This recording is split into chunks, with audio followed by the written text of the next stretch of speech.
Paul. Okay, got it now. So before I go to the main speaker, I'm just going to mute everybody. So thank you all for being here, first of all. And it's a pleasure because I have speakers for today. I've got speakers for next week. If anyone wants to speak the last two, you're more than welcome to suggest. Last week, I did the opening, which I'll share the recording at some point when I share all the recordings. This is called the travel series. So, people have been asking me, what does travel mean?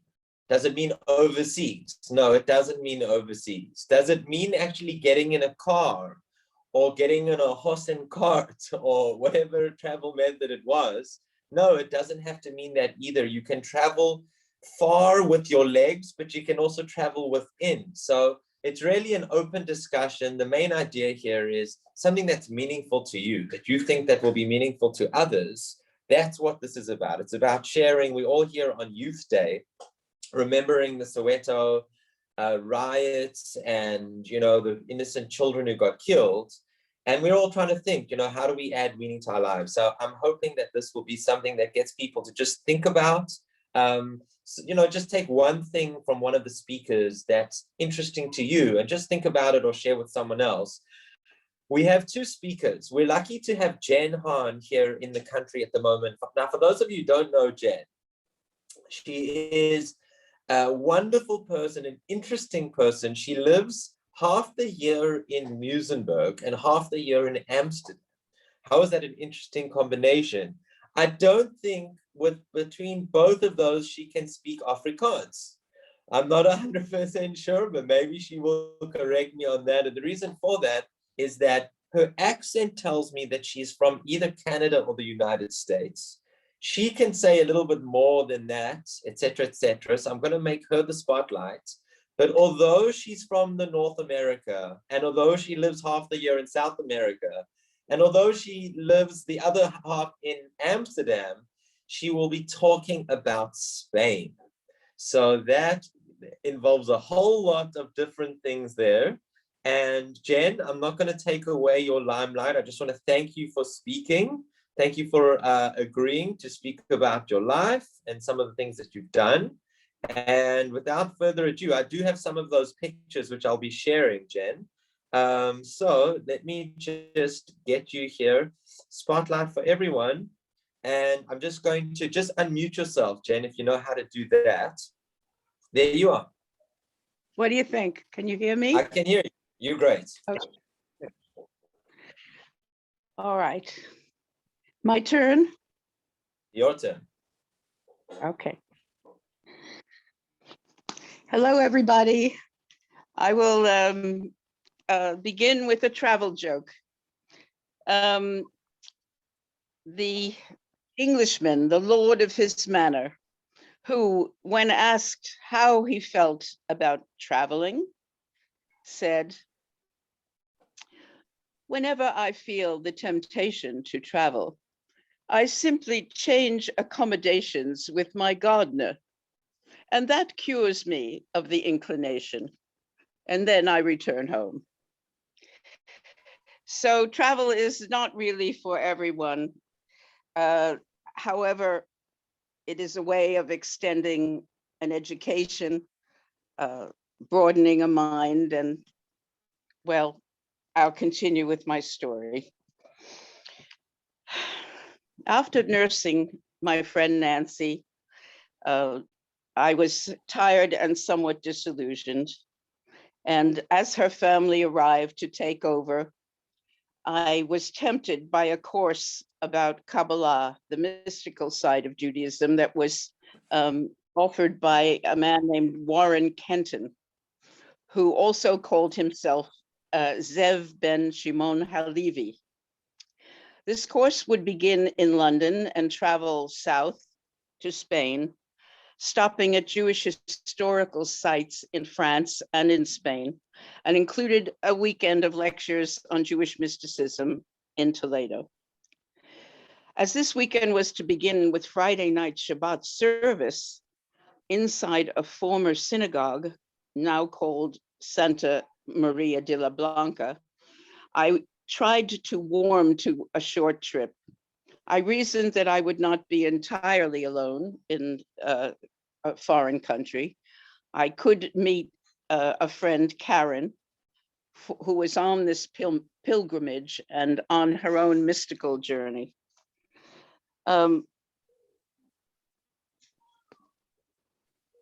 She was participating in the group. Karen was an aristocratic descendant of the Sephardic Jews of Medina, Sidonia, which is in the province of Andalusia, and she was traveling with this group to Spain. Spain, so says the Zohar, written in 13th century Spain, quote, when the Holy One, who created the universe, wished to reveal its hidden aspects, the light within the darkness, he showed how things were intermingled. Thus out of darkness comes light, and from the concealed comes the revealed. In the same manner does good emerge from evil and mercy from justice, since they too are intertwined. Okay, I'm going. So says the Zohar.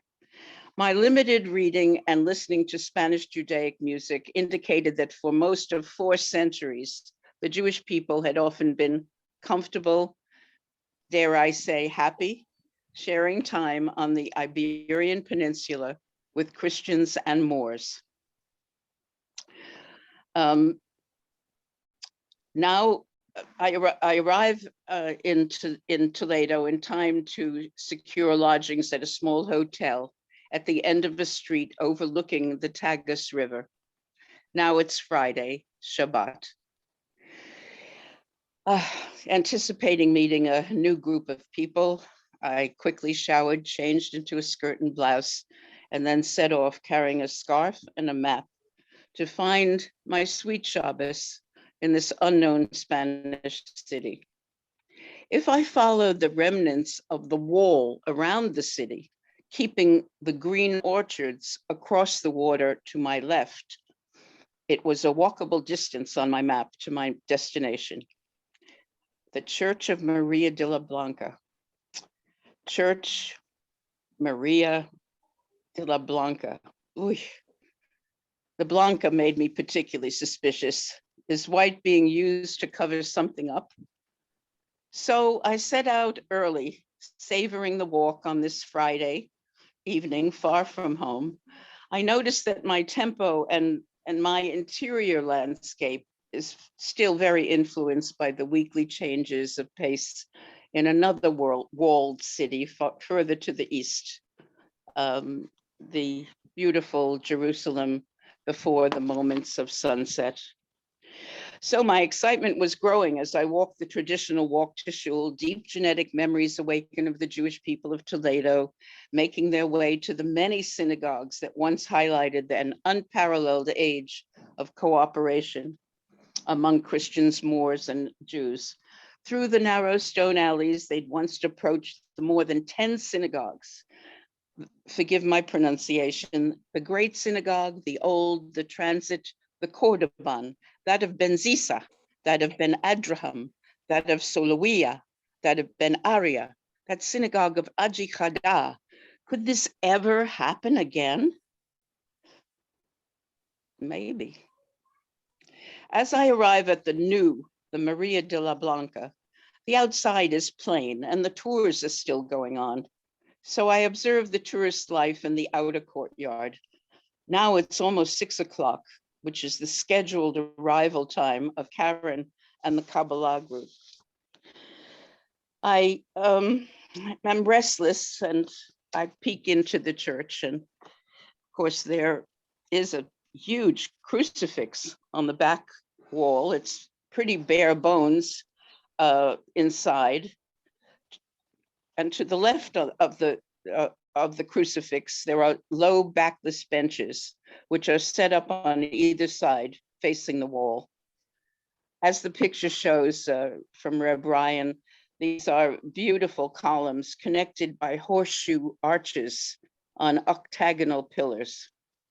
Still, there was nothing much left, no bima, no gallery for the women, no tabernacle to house and protect the Torah. I, on principle, resist a Spanish guide's offer to show me around. And I surely was hoping that the Kabbalah study group would be here soon, because there was only one side door open, and the flow of the air from the courtyard into the rectangular space was starting to feel stilted and constrained. So I sat down near the entrance. I won't miss the arrival of the group. And I closed my eyes. And thoughts from the Zohar, the book of concealment, the book describing that which is weighed in the balance. For before there is a balance, face did not gaze upon face. Still waiting inside near the courtyard entrance, I couldn't escape the feeling that something dreadful and bloody had taken place here. A massacre, slaughters, persecutions that followed the Golden Age. It was an eerie feeling. I had read that from 1369 till 1449, the Toledan Jewry had offered resistance, and they were removed from their posts. Many of them advisors and very well-off and established posts. They had been slain or threatened with slavery if they did not convert. Oh, goodness. What the hell happened here? My New York voice starting to emerge. The ornamentation of the original facade must have been destroyed. The side doors were walled up, distorting the synagogue. The original plan is gone. I'm getting nervous, but the arrival of 3 Dutch women, that's a sign that the Kabbalah contingent is on its way. These 3 were traveling separately from the group, and they told me that the buses were delayed for an hour. I was glad to receive the message and changed my mind and decided to take the little tour with the 3 Dutch women. The Spanish guide spoke in English. Now, I assume that was his second or possibly third language, but when his story first came to a crossroad, the history, there was a moment where he could choose a version of the town's history. I saw him hesitate. He looked from one of us to the Dutch ladies to another Dutch lady, and he decided to take our temperature, so to speak. After all, he was in the tourist business and he's working for tips. And I think he sensed that the 4 of us were not all cut from exactly the same cloth. So, who here is Christian, he asks. The 3 women raised their hands, and 3 out of 4 majority wins. So after years of living in Holland, it's not surprising to me that there are Dutch women who are sincerely interested in Kabbalah.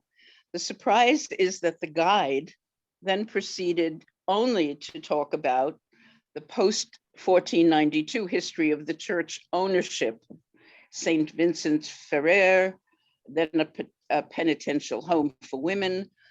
About the Inquisition of 1492, he said nothing. I began nervously to cast my eyes around, looking for one vestige of the Jewish presence. And while waiting and dreaming, I had spotted a 6-pointed star formed of 2 interlacing triangles at the top of the columns. This Jewish motif was carved, worked by hand, into each of the 5 rows of pillars. So not to mention the Inquisition. Well, with that sign behind my eyes, I spoke up.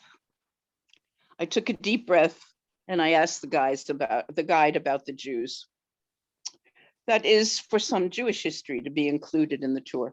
This was once a Jewish synagogue, he said, but by 1492, the Jews had all decided, for economic reasons, to go elsewhere. Next question. Oh, how can you expect me to be perfect when I'm full of contradictions? I'm left standing still, now embattled in the middle of the 5 aisles that run from east to west. The center aisle, is higher than the ones. The windows are covered. Oh, left the country and moved away. I am now annoyed that my Shabbos spirit is ebbing. I reluctantly feel the need for a deep breath, followed by a verbal confrontation. Oh, they just upped and left, I say.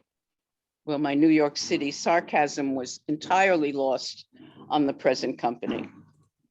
But I am trying to give this ignoramus ample room to cover his, to correct his distortion of the eviction and murder of the Jews from an increasingly intolerant Catholic Castile.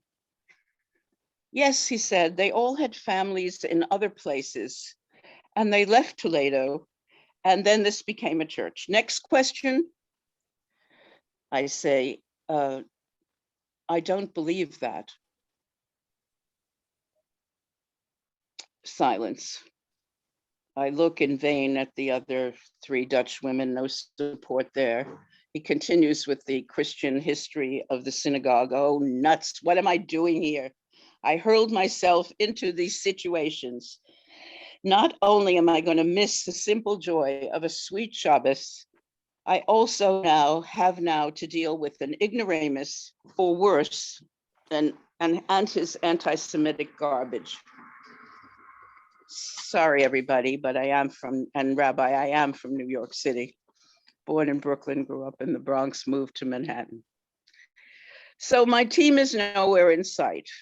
And when Karen and the troupe do rush in, I have no time to tell her what just happened, as she quickly introduces me to the New York City producer of this on-site lecture and suggests that she and I sit in the front row.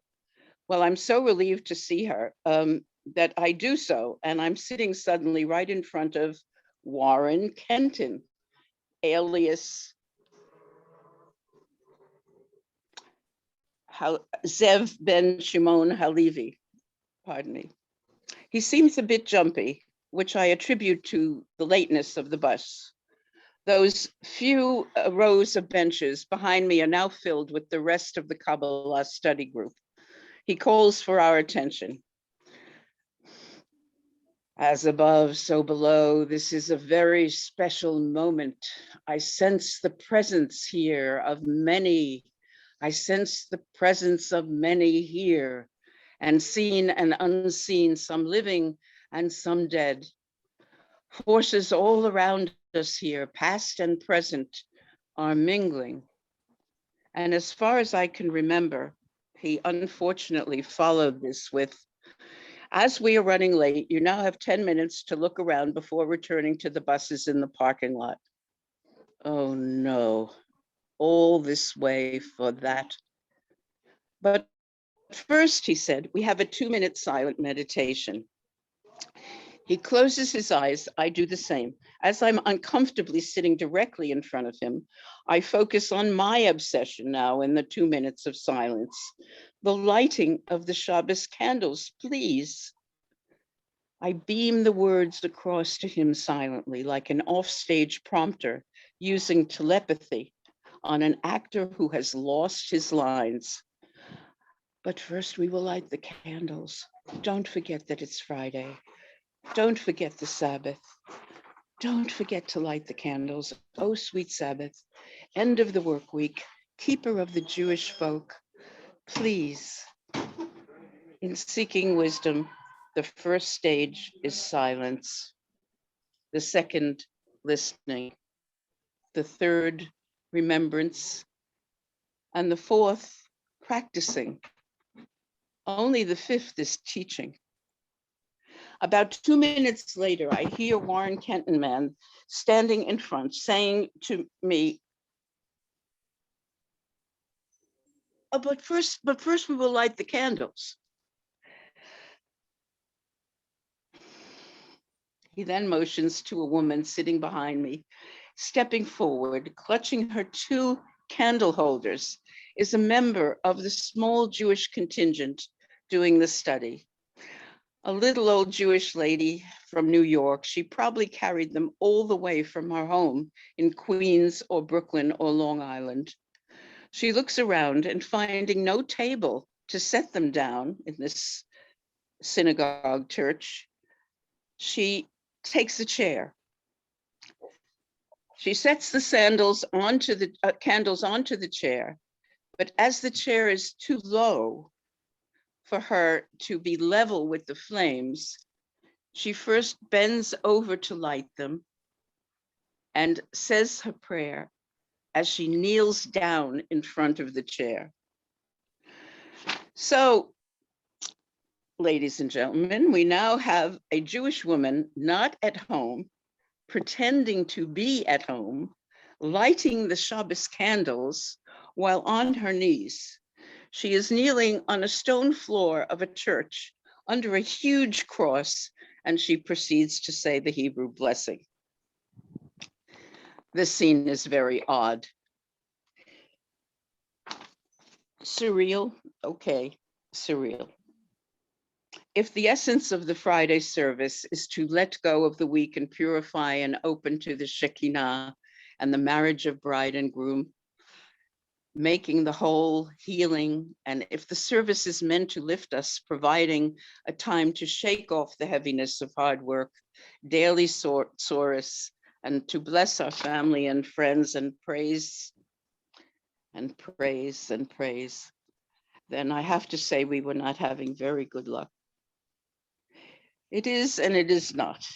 It is not that something exists only partially, but that its existence is of a spiritual nature and cannot be properly described. So after saying people wandered about the place for a few minutes and then rushed out, it seemed it was all happening a little and too late. And as I stumbled towards the exit to catch my breath, I reached the doors, but I heard behind me the beginning of a melody, the beginning of a song.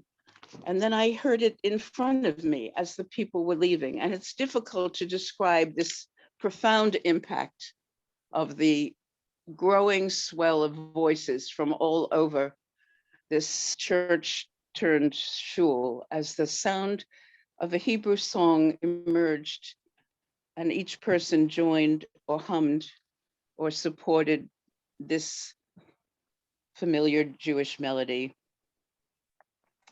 Shalom Aleichem, Malachei HaOchim, Malachei Elyon, Melech HaMelachim HaKadosh, Baruch. Oh, more voices. The intensity and the volume of the mix of many people's voices increased, and with some true spirit of this whole harried group of people arriving in a circle in time for the refrain.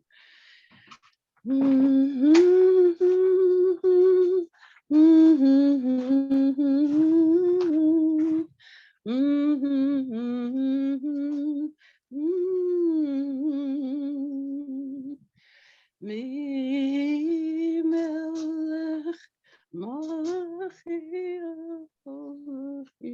kadosh baruch hu. Well, the last couplet, Karen said she sang with all the hidden joy in her heart. For her, the light was returning to this building as if it had been imprisoned, and the souls were being released and the balance was being restored. After all, Jen,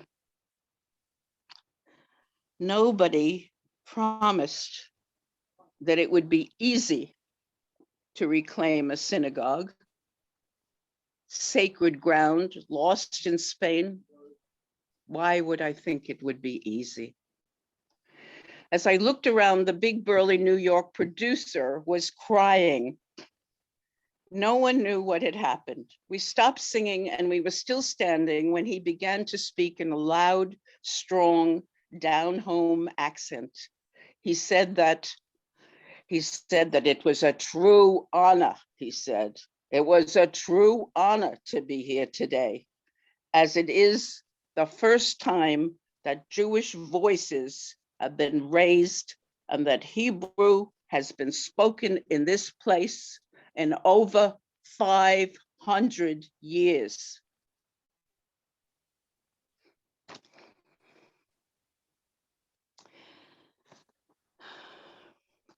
Returning to Madrid after the weekend, I gave myself the task of finding the only fully operational synagogue in the Madrid suburbs. I forgot this detail, but in order to be allowed inside, even for a moment, I awkwardly convinced the caretaker that I was Jewish, of my Jewish origins. He asked the name of my parents and grandparents, and then he told me that it was here in this synagogue in 1992, 500 years after the Inquisition, that the King Juan Carlos had personally and formally apologized for the Inquisition and the way the Spanish had treated their Jewish citizens and the persecution and the expulsion from Spanish territory. And he went further. The king invited any Jew of Spanish origin to return home. Now that's not nothing. If I was of Spanish origin, I wondered, would I take him up on this? I do feel a longing for life in the other Europe, the South, where in the times of peace, people enjoy the sun, the wine, the music, and their religion. In the airport, before I departed, again for Northern Europe, I read in a book by Warren Kenton, quote, "An individual should hold an awareness of God and his love all the time. He shouldn't separate his consciousness from the divine while he journeys on the way, not when he lies down, when he rises up." Okay, thanks for your patience, everybody. It's a long way to Spain and the Mediterranean, but I think we have to remember that us Ashkenazis, that there is a strong Sephardic line to the tree. That's it for me, Reb Ryan. Thank you, Jen. That was wonderful, and it was very descriptive and very, there's imagination of, lighting candles in a shul/church that hasn't had candles lit for 500 years. What an amazing story. Just, you mentioned that you're Sorry, a proper New too long. Yorker. I apologize that I went over time. No, yeah, it was perfect, Jen. It was perfect. Everybody loved it. I think some people had tears. And I also want to say that although, Jen, you mentioned that you're a real New Yorker from, I think you mentioned all 5 boroughs. I want to share that Jen is also a little bit of a hippie from New York, because this is how she traveled on a bus throughout Europe. And I'm just sharing that picture that you sent me, a double-decker bus, which is, quite an old picture, but I just wanted to share that picture because it just shows a little bit of who you are. So thank you very, very much, Jen. And Jen's actually written quite a lot of stories of her travels.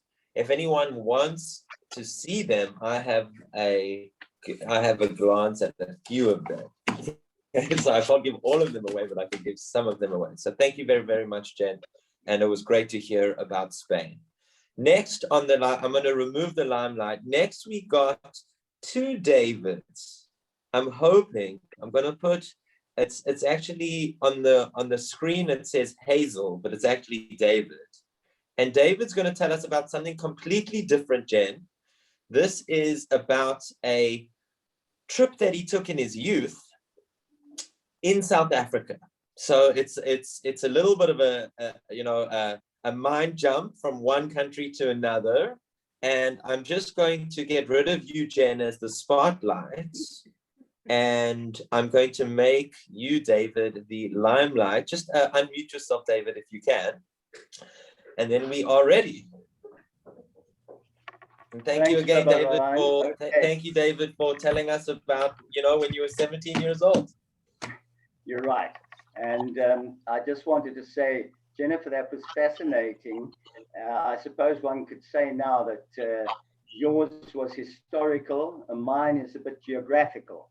And I also just want to mention to you all that Dave Walpe is appearing under the name Mark Vivier, because he had to run upstairs to get a link properly with Zoom, and his buddy Mark Vivier is helping. So he appears under the name Mark Vivier.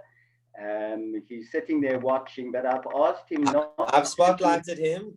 David, Okay. nice to see you. I've spotlighted you as well, so you can, just tag David Lazarus at the end. Thank you also for sharing your trip when you were. I'm assuming that you were on the same trip, so I'll let David, give the introduction. He was on the same trip, but you can take him away now, Ryan, because okay, I'll put him on at the end. I've chatted to him and I said I don't. Lovely. We'll do one then the other. On now because he's a very funny guy and he could upstage me, and that's not going to be a good idea. So I also want to tell you all that this is going to be done through the eyes and the words of a 17-year-old, because the only way I could do our chat today was to look at a letter that I had written to my family from Beit al-Machaneh in 1961, in December 61, January 62. And that was the only way I could actually cover the full trip. I was quite amazed when I read it, because I had forgotten so much of it. And Dave Walpe will appear through the course of this letter. It won't be a long presentation, and I hope you all enjoy it. Please, if there's anything that strikes you as a bit embarrassing, it's because it was in the words of a 17-year-old and not long ago it was. First, I just want to share with you the good old days of the AA route maps. This was a trip that we both did on our bicycles from Cape Town to PE. I can't give you the pronunciation of the new name for PE, so if you'll just accept the old name, it's far better. They changed the name so rapidly in South Africa that it's becoming difficult for those of us who are not good in Xhosa or Zulu or the various other languages. No disrespect intended, but that is the scene. And I'll take you through the 7 days that we took to cycle from Cape Town and each of the stops along the way. So our first trip, our first day was from Cape Town to Caledon. And it was about 73 kilometers long. Let me just take you to the letter. It was raining on and off when we left on Wednesday 20th. Well, we did very good time, and we reached Somerset West about 2.25 hours later. I wasn't quite sure which hotel was Dad's. Now, I must just butt in and point out to you that I had a bit of protexia from my father. My father was very involved with a company called Castle Wine and Brandy Company, and he dealt with the liquor industry throughout his entire life. And there were hotels and bottle stores, etc., along the route. It was therefore convenient to have that umbrella of protection on our trip, just in case we couldn't cope any longer, or we needed a place to stop at, or the odd meal, etc. Although Dave Walpe was pretty good with his well, he made tea most of the time. We every now and then knew that we'd have the protection of my dad's colleagues. So we went into Somerset West. We weren't quite sure which hotel was dad's, but I felt it would be nice if I could phone my dad so soon after leaving, just to reassure them that we were still fine. We took the first turn to the right, found ourselves outside the Alexandra Hotel. The name rung a bell, and I was quite sure it was the correct place when I saw Mr. Perrell's name as the proprietor. He was extremely kind, and he gave us, here we go, free ginger beer, cheese sandwiches, and chips, 4 packets nogal, and peanuts, for which we were really both very grateful. We then left and we traveled up Sir Lowry's Pass, which was uneventful, except that we took the old road, which saved us about 2 or 3 miles. We were hit by a gale and lashing rains when we stopped at the top for something to eat. Now, David used to carry all the food and drink in his backpack. He was stronger than I was, so he carried the heavier load, which was very convenient. And our backstop for everything we ate was rusks, Oma rusks, and cheese. It was great fun, and it added to the adventure.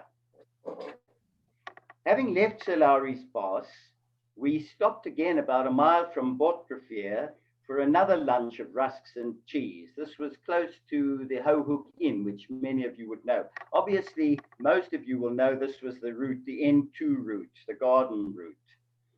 We used our ground sheets as a protection from the continuous gusts of rain.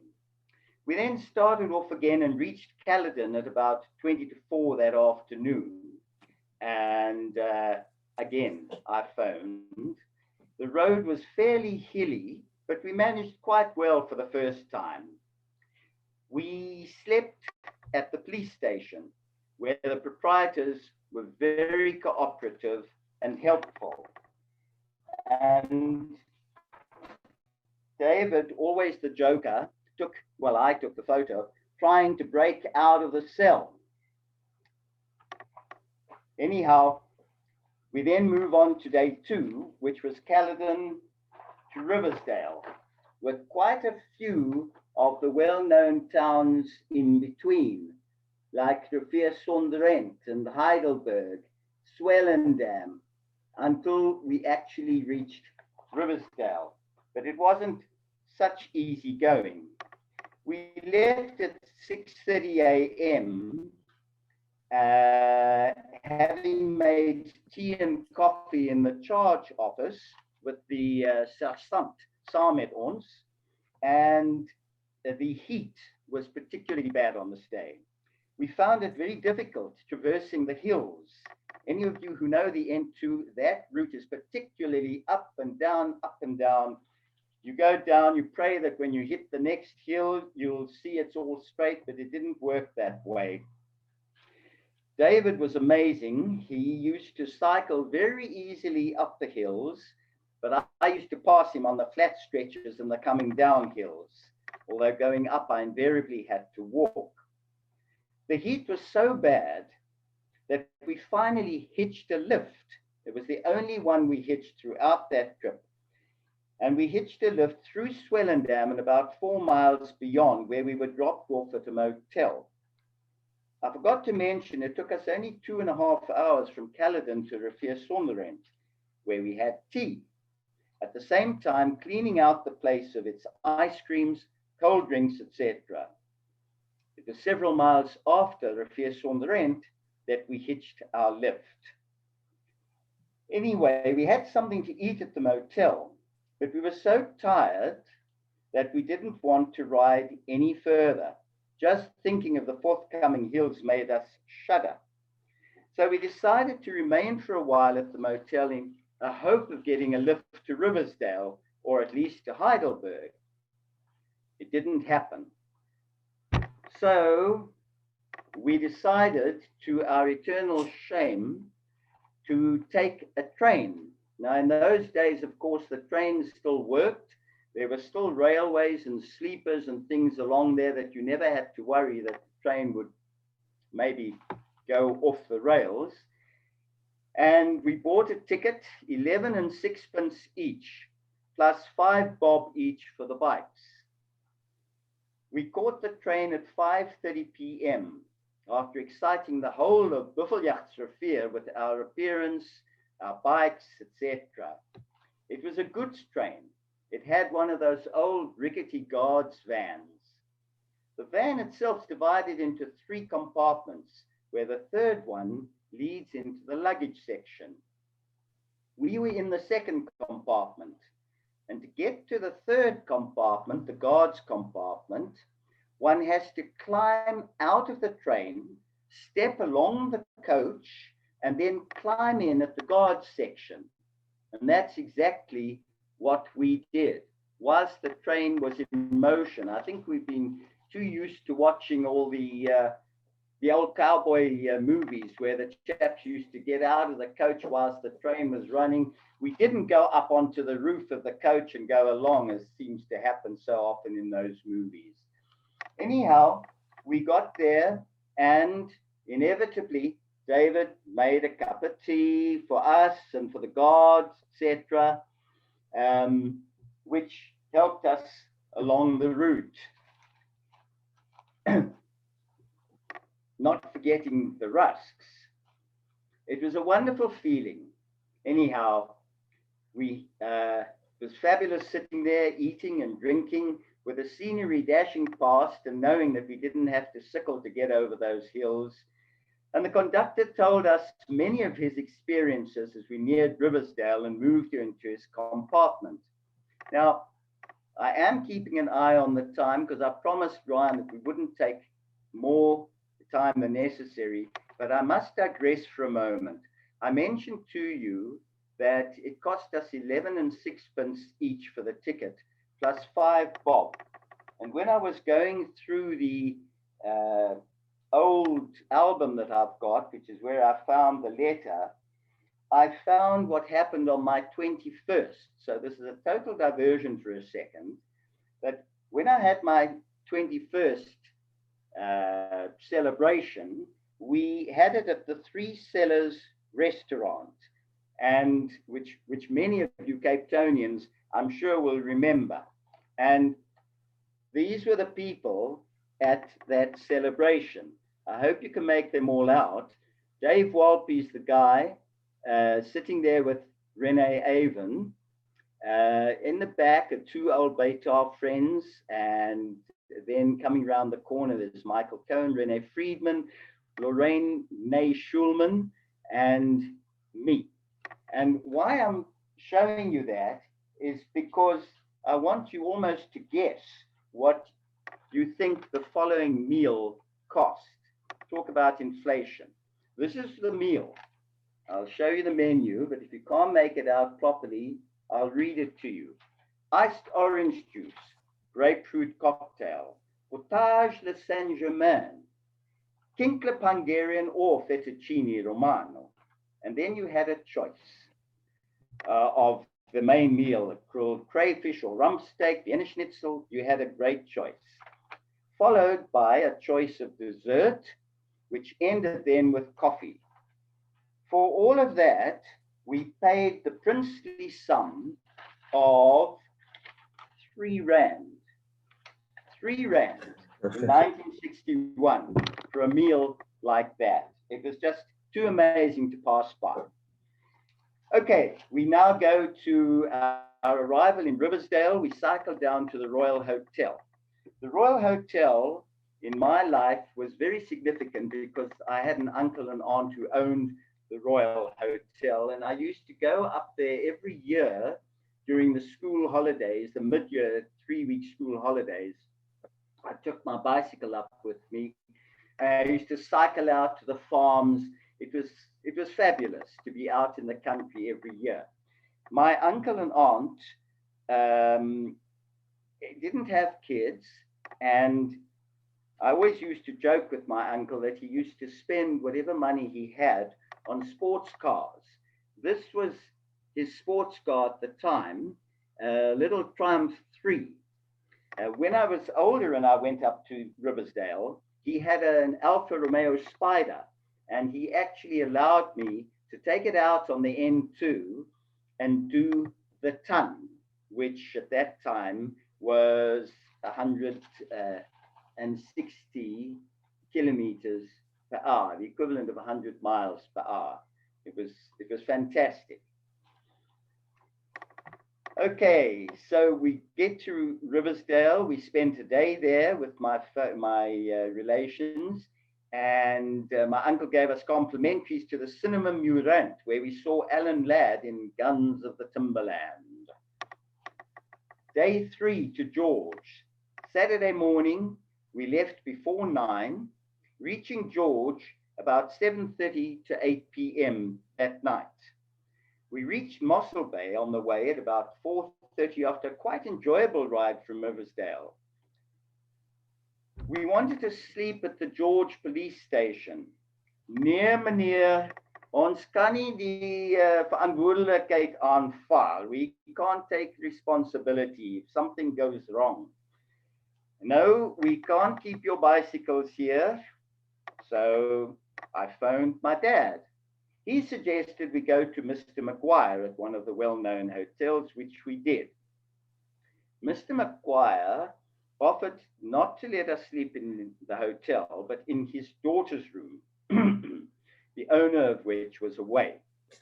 We turned down the offer because we wanted to leave early the following morning. It was Sunday, and we didn't want to wake him. So we pitched our tent in his backyard. We carried a little pup tent that we took with us on the bike. This was the inside of it, just basic ground sheet, two ground sheets, two sleeping bags, and we slept on our clothes as pillows. And we left our bikes in the garage. We received a lift to a cafe where we went for supper, while Dave went with a scout friend. It was our first night in the tent, but we adjusted quickly to the new conditions and we enjoyed our sleep. Day 4, George to Plet. We left about 9 or so, and we traveled through magnificent scenery to Neisner, where we had lunch. We stayed there for a long time, even though it was raining when we entered Neisner, and we arrived in Plettenberg Bay around 4:30 to 5, where we rode straight to the Beacon Isle Hotel. Why the Beacon Isle? Because David's got relatives who were staying there at the time. I also had relatives who were staying at the time. And I think we both thought that maybe, just maybe, if we looked tired enough, weary enough, etc., they might just offer us a room in the hotel to stay at. It didn't quite work out that way. And they did treat us to a meal at a well-known tea room nearby. I know I ended that day by saying that I sat with my relatives while David went up and had a bath. In fact, on the various occasions that this happened, David seemed to be the one who always went up for a bath or shower, and I was proving how exhausting it was for the trip. I won't go on any further. Day 5, we went off to Storms River. Now, Storms River, I'm cutting through the story considerably here. We had a fantastic trip, and as we came to the top of the Blaukrans Pass, there were a number of passes, and those days they didn't have the bridges going across the passes. I saw David, who'd reached the top about 10 minutes before me, talking to the driver of a car. It turned out that this gentleman had offered to carry our packs and all the equipment as far as Storms River, where we would meet him for tea. If we reached there in time, we would carry on to sleep at Humansdorp. Now, I know that the rabbi, when he sent out these flyers, he talks about, I can't remember your exact words, but they're beautiful words. You can either cry with us, laugh with us, elevate yourselves, at the nature of the story. So we had in those days great trust. And I don't know if David actually knew this guy or not, but he said, okay, you can take our packs. And I went along with that. Very different South Africa in those days. Short story, we carried on. He went off with the backpacks. We carried on to Storms River, but the one thing David had forgotten to check was, do we meet him at Storms River Bridge or do we meet him at Storms River Town? David, remember next time. So we went and we decided it should be Storms River Town. The driver of the car had gone to Storms River Bridge. Long story short, we ended up in the town. We went to the Forest Inn Hotel. There was no driver. We decided then maybe we should go to the Storms River Bridge, but we took the wrong turning. We went all the way along the old road, right down to Storms River mouth.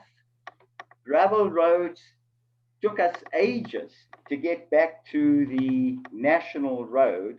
And when we got there, the driver of that car wasn't there. We found a place that's well known, used to be called the Tea Room, and we decided, okay, we'll wait at the tea room in the hope of finding this gentleman who had either vamoosed or he would find us. We sat down at the tea room with our plans to contact the Humansdorp police, to catch the guy if necessary. And whilst we were having a lovely tea at the tea hut, we felt a hand on our shoulder, my shoulder, and there was this gentleman who recognized that we had taken a wrong turning. He'd gone to the Forest Inn Hotel. He'd heard that we'd been there. He came back to the bridge, and our faith in humanity was restored. We thanked him profusely, said goodbye, and having obtained permission from the tea hut owner, we pitched our tent in the owner's backyard. Day 6 to Thorn Hill, which is a town about 30 k's outside PE. We left about 9 and we reached Thorn Hill pretty late. I think it was one of the longest sections of the trip, 84 miles it was. No, 84 kilometers it must have been. And just before I describe Thorn Hill's events, let me tell you something else that I omitted. On the trip from Plettenberg Bay to Storms River, about 2 or 3 miles before the Grootrivier Pass, we saw a woman at the door of a small shop off the road. It was Christmas. All other shops were closed, so we couldn't obtain anything. So we cycled up to her and asked her if she would be prepared to sell us something. She said yes. So we each bought a Coke and a few packets of XXX mints for me. And we were just about to leave. It was pouring. And I said to David, let's have tea. And while we were drinking our tea on the steps of the stoep of this shop, a scooterist turned in at the entrance and drove up to us. He was also looking for shelter from the rain, so we invited him to join us for a cuppa. He preferred coffee, so out came his portable Primus, and the 3 of us sat around the 2 pots on the stoep of the shop.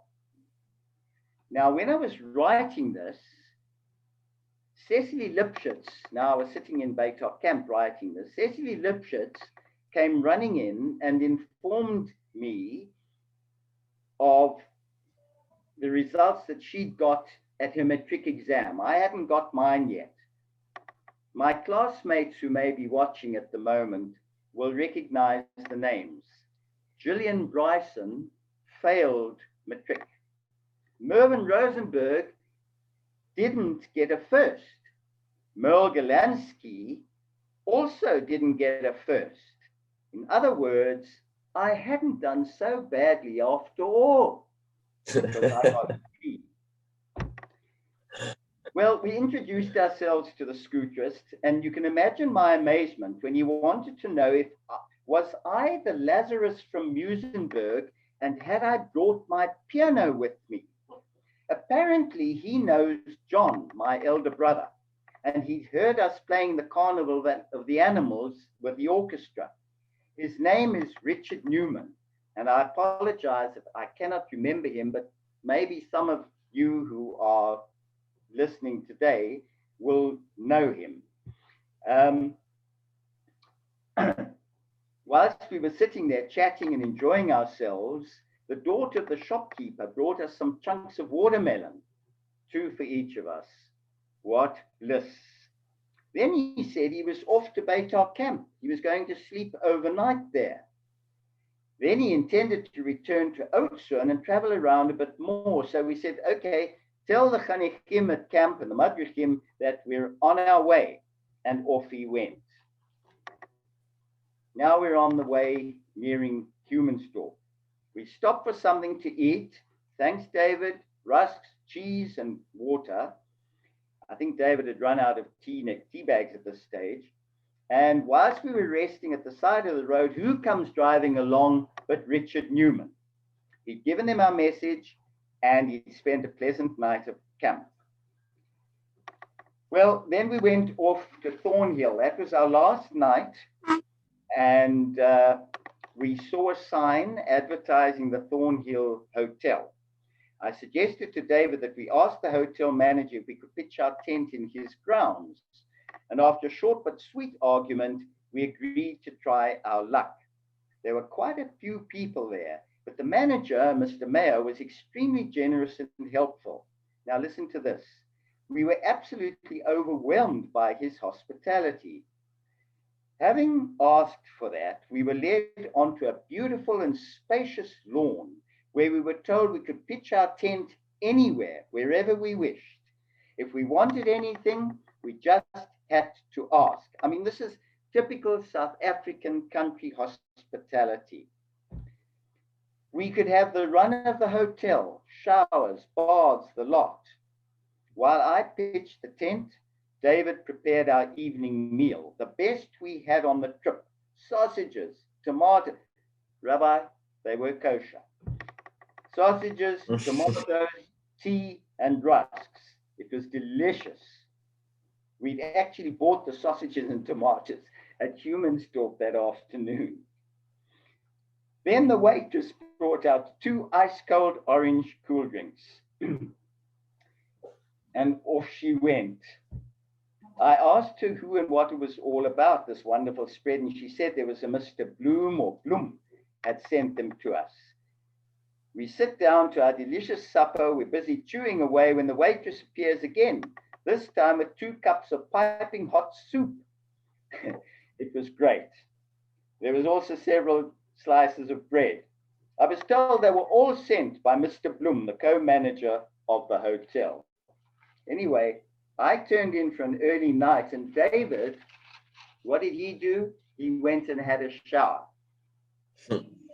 Last day, the following morning, we were given a free breakfast, tons of toast and marmalade, eggs, coffee, tea, and we lazily left at 10 o'clock for a very, very easy trip straight into camp, where we were met by our Chanichim and our Madrichim, and it was all in all a fabulous and very memorable 7-day trip that we ran. Now, I think at this point, I hand over to my Chaver, David Walpe, and he can handle the rest of it. Thanks for listening. Thank you so much. As usual, David Lazarus, wonderful descriptions. This time it was from you as a 17-year-old, but you had the magic. You still have the magic. Thank you. David Walpe, just unmute yourself. And if you know how to do that, you just need to touch the screen and just look for the mute button at the top of the bar. There you are. Go for it. You're on. Thank you very much. I hadn't known David very long when he came up to me one day and said, "Oh, would you like to cycle to Port Elizabeth?" And I said, "Yeah, fine." I didn't think of asking my parents. And I want to mention something about our stay in Riversdale. I think David's uncle owned also a cinema. And in those days, everything, of course, was apartheid. The bottom of the cinema had seats for a couple of hundred white people. And then the top of the cinema, there was a section where other people could sit. And they were a bit angry about this. And they used to pour their cups of Coca-Cola or occasionally a melted ice cream over the white patrons. And I thought, even as a 17-year-old, there's a little bit of justice in all this. And then, if my memory is good, I think in Plettenberg Bay, we slept in a courtroom. And I was a bit startled because in the courtroom, there were all the files, all the dockets of criminals. And I had a lot of pleasure reading, what these evil people had done. And I thought, I can't believe all these things are exposed to public scrutiny. Of course, the public shouldn't have scrutinized them, but that was the courtroom at the time. And then at the camp one day, there was an enormous bus who came to fetch a couple of dozen campers to take them to the beach. And we had a bit of a joke. We got hold of a very thick piece of rope, and we tied the thick piece of rope to the front of my bicycle, and then we tied it, to the back of my bicycle, and then we tied it to the front of the bus. And then a newspaper photographer pretended that I was towing the bus, and just something in passing. I think David has said a tremendous amount, which I've forgotten about. I don't think there's anything more I want to add, except he was very good company, but I wish he showered more often. Well, he didn't say it, but you said it. Thank you, David Walby. And thank you, David Lazarus, and thank you, Jen Hahn. It was a lovely, lovely session. We had everything from mystics and Kabbalah from Spain to I don't even know, to old bioscopes and South African country hospitality and three rand meals, and driving 160 kilometers. David, the new Tesla Roadster can do that in 1.1 seconds, just to show you, the inflation's gone up, but the technology's gone up as well. Okay, everyone, thank you for being here. Have a good Youth Day. Always remember to stay young. As we all get older, that's the most important, is to just always feel energetic and feel passion for life. Thank you. We've had people here from Perth. Ellie, good to see you here. We've had people from England. I'm sure we've had people from Israel, all over South Africa. So I just want to thank you all for being here on a public holiday, and just stay healthy. Hopefully see you next week. We'll have new speakers next week. Thank you, everybody, for being here. Bye-bye. Bye. Yes.